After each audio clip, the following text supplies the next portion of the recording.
The Snail and the Whale by Julia Donaldson. This is a tale of a tiny snail and a great big, great blue humpback whale. This is a rock as black as soot, and this is a snail with an itchy foot. The sea snail slithered all over the rock and gazed at the sea and the ships in the dock. And as she gazed, she sniffed and sighed. The sea is deep and the world is wide. How I long to sail, said the tiny snail. These are the other snails in the flock, who all stuck tight to the smooth black rock and said to the snail with the itchy foot, "Be quiet, don't wriggle, sit still, stay put." But the tiny sea snail sighed and sniffed, then cried, "I've got it, I'll hitch a lift." This is the trail of the tiny snail, a slivery trail that looped and curled and said, "Lift wanted around the world." This is the whale who came one night when the tide was high and the stars were bright.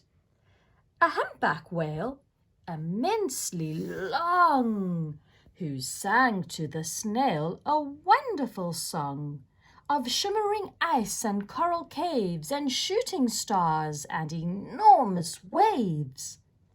And this is the tale of the humpback whale.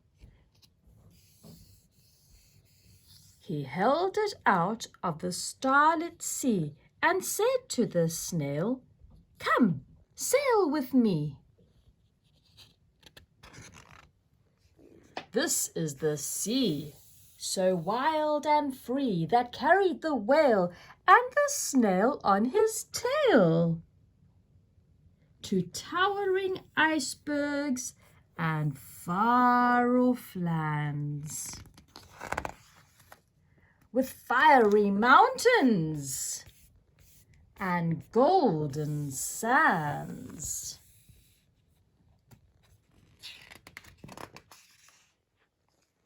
These are the waves that arched and crashed, that foamed and frolicked and sprayed and splashed the tiny snail on the tail of the whale.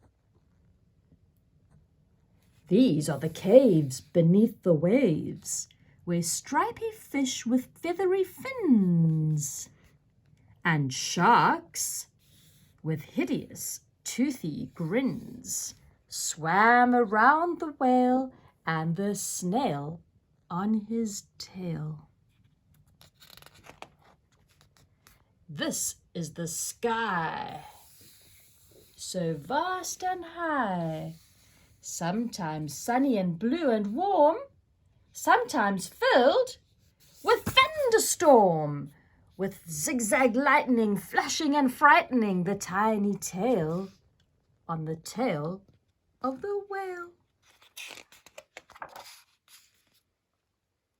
And she gazed at the sky, the sea, the land, the waves and the caves and the golden sand. She gazed and gazed, amazed by it all, and she said to the whale, "I feel so small."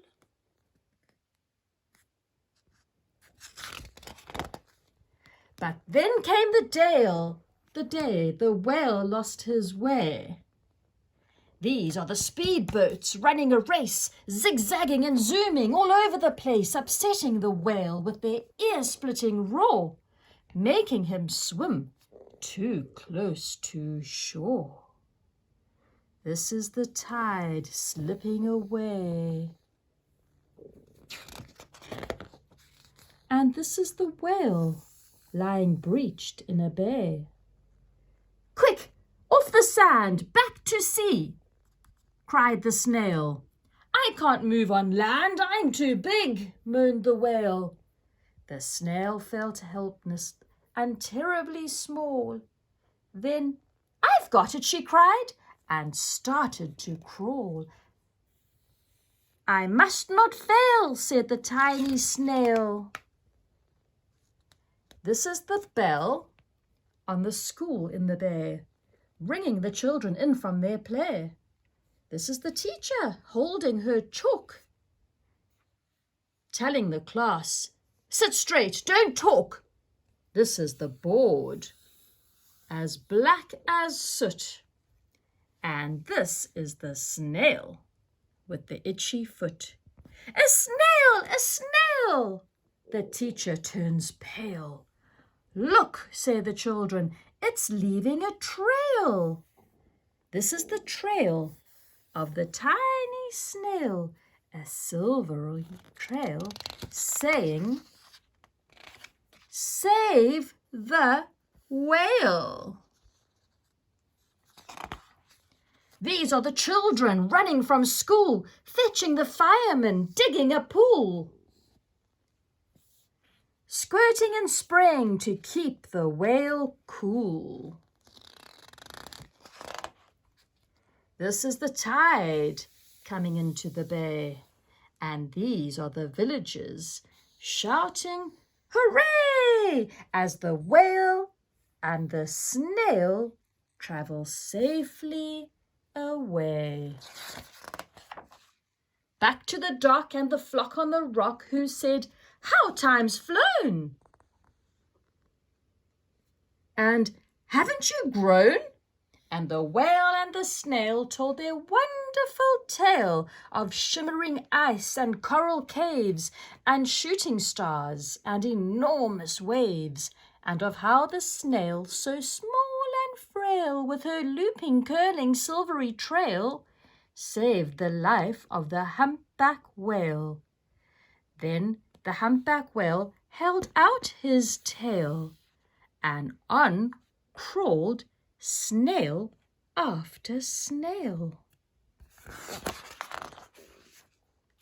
And they sang to the sea as they all set sail on the tail of the grey-blue humpback whale.